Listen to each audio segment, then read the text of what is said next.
I felt something wrap around my wrist. The kid hugged me from behind and tightly.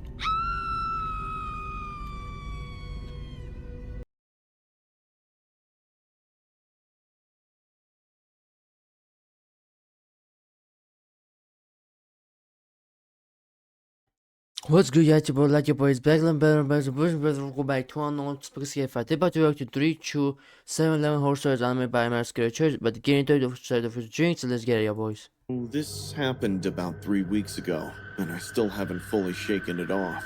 My name's Carl. I'm 35, recently divorced, and had to move back into the city after things fell apart with my wife. I landed a job working the late night shift at a 7-Eleven. Yeah, I got premium, In downtown LA. Let's get it. Not the nicest part, I'll be real with you. The area was rough and filled with addicts and thugs, but it was a job. I needed the money, and I figured I could handle it. I'd worked security gigs before. I'd dealt with my fair share of drunks, addicts, and weirdos, but nothing, and I mean nothing, prepared me for what happened that night. It was a Tuesday, around 1 a.m. The store was almost empty, with one customer every 2 or 3 hours. I was restocking the gum rack behind the counter when I heard the door chime. I glanced up and saw this woman walking in. She walked in slowly, lanky, maybe in her mid-40s, with greasy black hair tied in a messy bun. That bitch from Walking Dead. Her clothes hung off her like loose paper. She wore a puffy green jacket over a dirty tank top, and her jeans were soaked around the ankles like she'd been through dusty, muddy alleys. Her eyes were darting around, jittery but hollow, and she spread this reeking smell all around the store.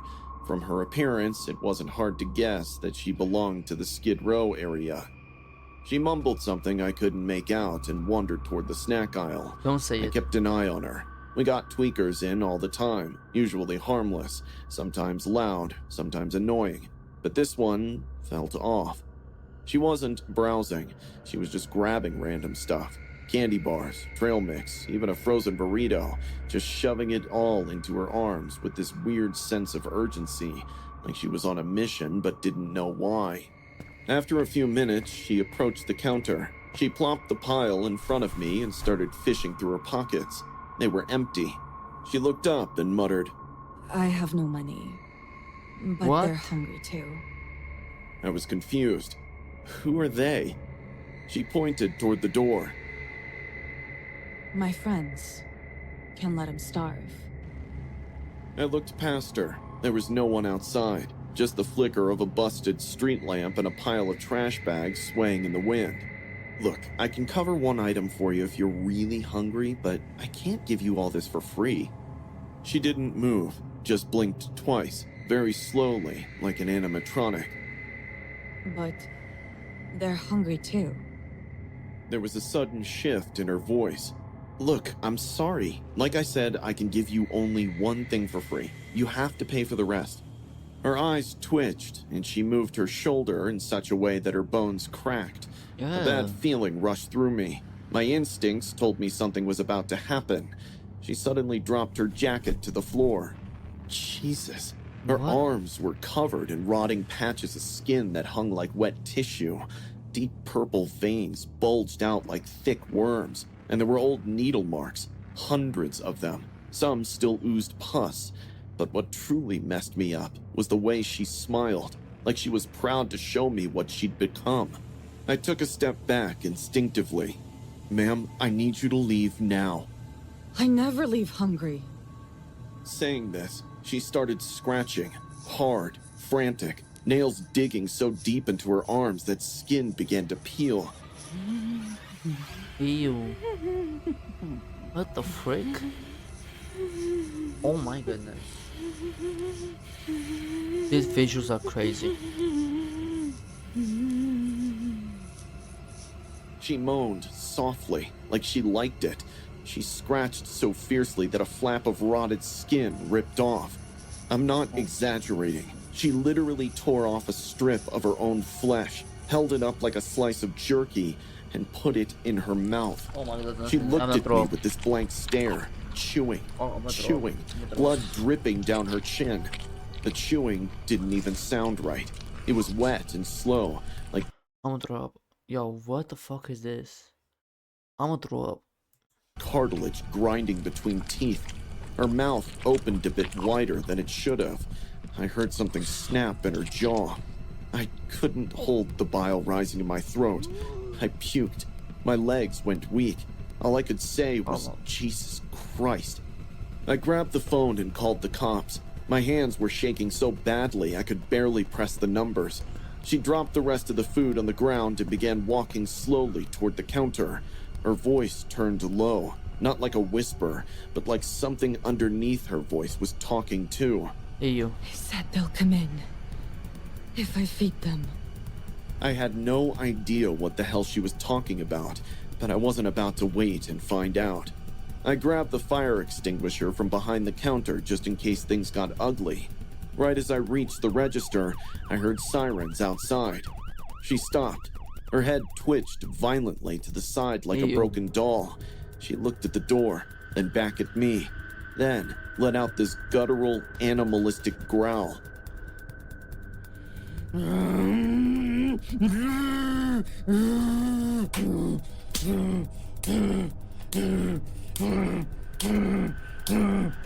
She dropped to her knees and started slapping herself. When the cops came in, she was still hitting herself, screaming and laughing at the same time. Good voice acting. They had to restrain her to take her away. She fought like a rabid dog the whole time, screaming about the hungry ones in the dark and how she fed them enough to last the night. They sedated her and took her to a hospital. Later that morning, a cop came back to take my statement. He said she was likely in the middle of a severe drug-induced psychosis. Yep. They ran her prints and found out she'd been arrested before, years ago, for trying to bite a woman's face in a soup kitchen What the bathroom. fuck? But this was the worst episode they'd seen. She's currently in a psychiatric ward. Ever since that night, I've been locking the store doors at midnight and only serving through the glass window. I don't care what corporate says. I'm not putting myself in that situation again. I almost throw it up, yo. I'm not like it was no joke. I'm gonna throw it up. Story 2. What the fuck was that? That's nasty So this shit. happened about 2 weeks ago, and I still get chills thinking about it. I swear I'm never stopping at a 7-Eleven that late again. It was around midnight, possibly a little later.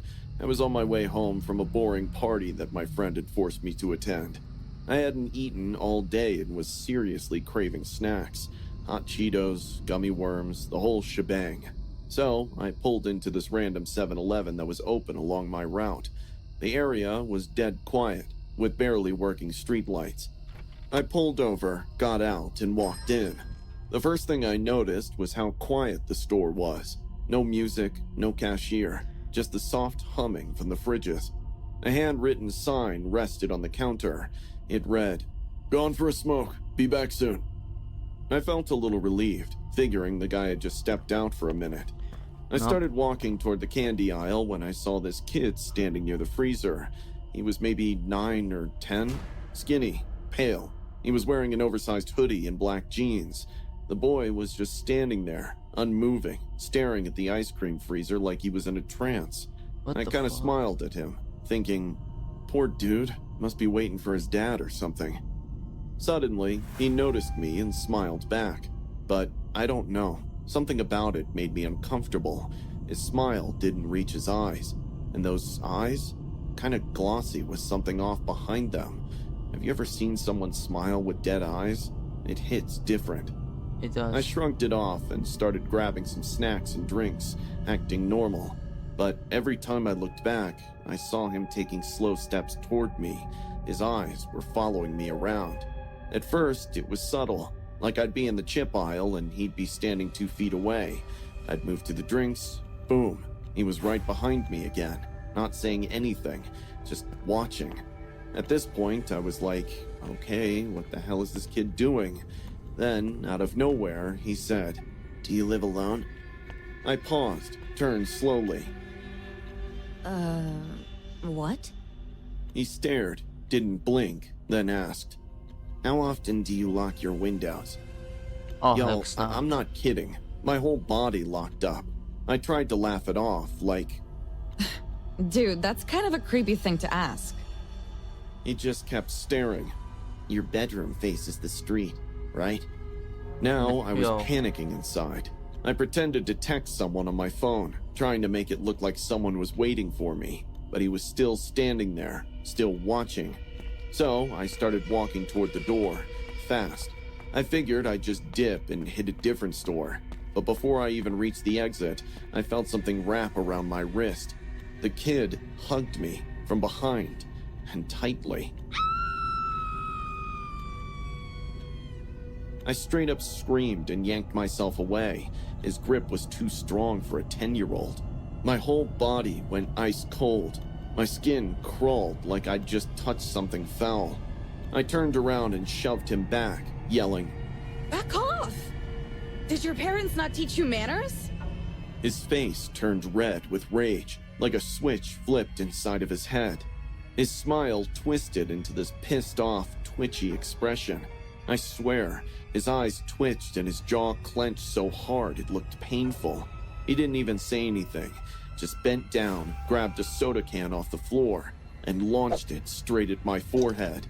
I heard the clank before I felt it. My vision started to blur as I collapsed onto the floor, screaming. I touched my temple and immediately noticed my palms were covered in warm blood.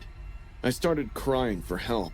I crawled behind a shelf, half dizzy, and that freak was just standing there, breathing heavily, just watching me suffer like it was a damn game.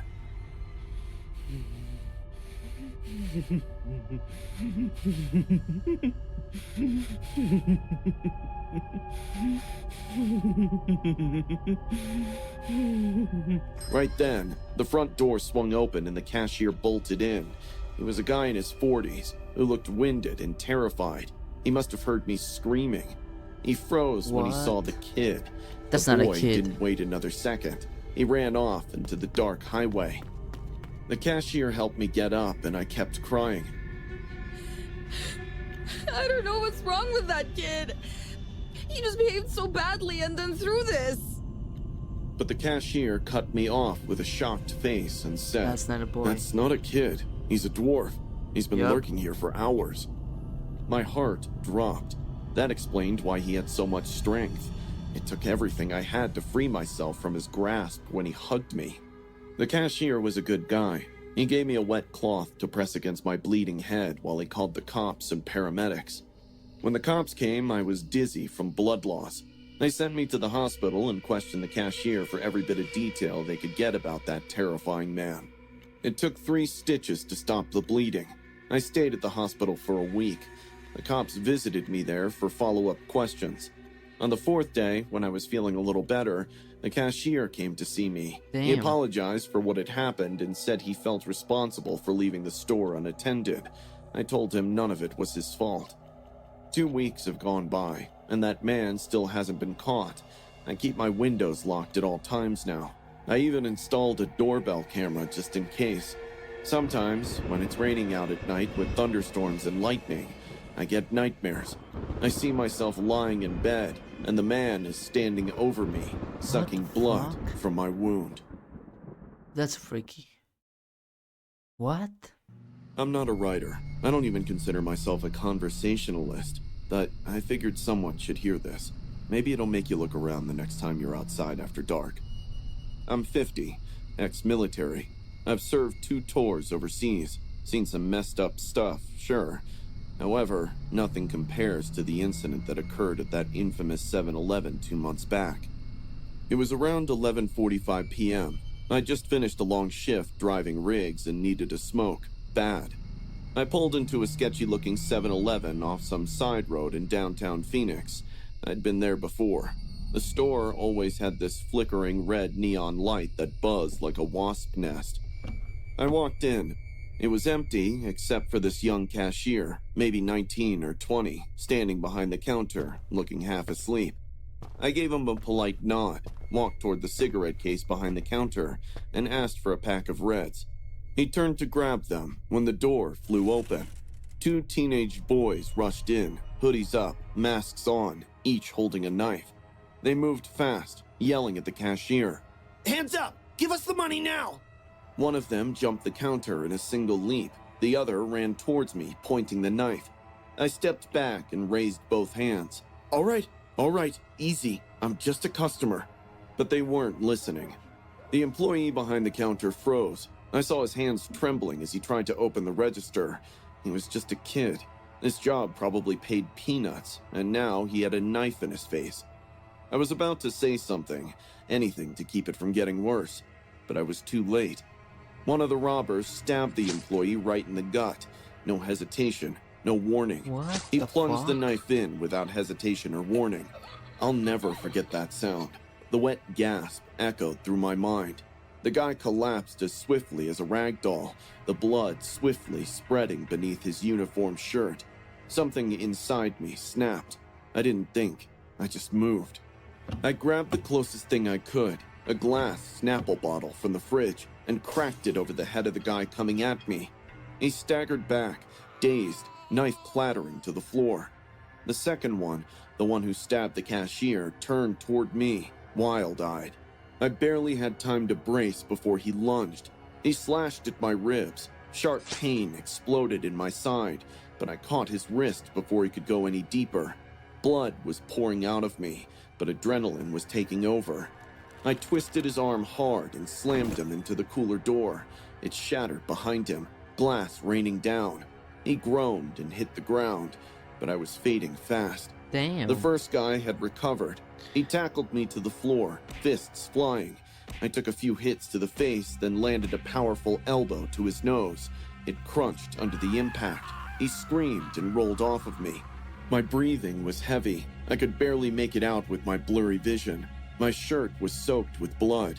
I could feel it warm against my skin. I grabbed the shelves near me to pull myself up, then almost limped towards the exit, grabbing a broomstick. The thugs were lying on the ground, groaning in pain, but not more than me. I knew if they got up and attacked me again, I might not be able to beat them. I'm not a young buck anymore, and the moron had stabbed me deep. I jabbed the stick on the door handles of the 7-Eleven entrance, so in a way the thugs don't get the chance to escape. The poor employee was lying on the floor. I felt really bad for him as I called the cops. I leaned on the pavement, explaining the bloody mess that just happened. Everything felt cold. My ears were ringing. I remember saying out loud, "Don't fall asleep yet. Not yet. Don't you dare sleep." Luckily, the police arrived in 5 minutes. When I heard the sirens, I looked at the sky and thanked the Almighty. Red and blue lights flooded the store. Cops stormed in, weapons drawn. One of them shouted, "Drop the weapon!" But I didn't even have one. I think I said something like, "I'm the good guy," before I passed out. When I woke up, I was in the hospital, stitched up. I had multiple tubes inserted into my body, a couple broken ribs. They told me I lost a lot of blood, but I'd make it. Sadly, the young cashier didn't. He was gone before the ambulance got there. They told me the two boys, both 17, had been on a robbery spree across the city. One clerk they attacked before ended up in a coma. Another woman got her throat slit at a gas station but survived by a miracle. The cops said if I hadn't stepped in, they would have gotten away again, maybe even killed more people. They called me a hero. I didn't feel like one, though. The image of that poor kid gasping on the floor, eyes wide with shock, that haunted me. Still does. You spent years training for combat, learning to stay alert and alive, and then life throws you into a war zone when you're just trying to buy a damn cigarette. I get nightmares sometimes. These nightmares do not originate from the battlefield, from that store. The buzzing light, Damn. the gurgle the cashier made when he drowned into the lap of death, the sound of that knife going in. I still drive rigs, still stop for gas and smokes, but I don't walk into convenience stores the same way anymore. I keep my eyes sharp, my hands are loose, my back to the wall, and if I hear the door chime at night, I look first. You should too. You're right about that, my dog. I'm gonna end it right here. See y'all boys. Peace.